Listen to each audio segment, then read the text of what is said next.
La simulació és una metodologia, lògicament, quan la gent s'hi fica i la fa i la comença a fer en sèrio, amb metodologia i tal, per l'alumne és una situació molt intensa.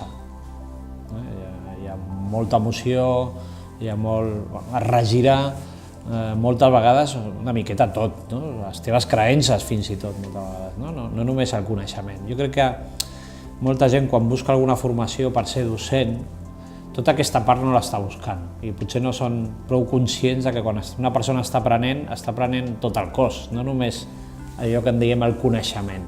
Aquesta part de la docència, de dir estic treballant amb un material que és incandescent moltes vegades, i això no és només una tècnica o no és només tal, sinó jo com a facilitador tinc que ser diferent per poder treballar amb això.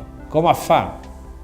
Hi ha una primera part d'entendre que emocions i aprenentatge van absolutament lligades i per tant aquesta part d'entendre que realment no estem jugant amb el coneixement sinó que estem jugant amb tota la ment de la persona i les emocions des d'un punt de vista molt central, molt nuclear de quan treballem, sobretot en simulació.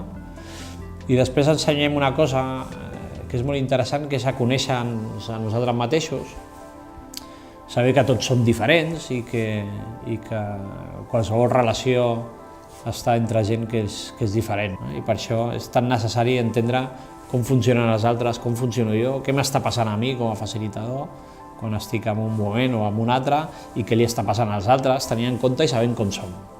Aquí un facilitador aprèn a no dir les coses, sinó a preguntar. I això implica molts canvis a nivell personal, és a dir, esborrar la teva part d'expert o de coneixement, no activar-la si no és realment imprescindible i començar a preguntar i a explorar què està passant a l'altra banda. I això requereix canviar com a docent. És un canvi molt profund perquè es pot fer de manera superficial o es pot fer de debò, buscant l'aprenentatge de l'altre. Jo crec que aquest és el repte.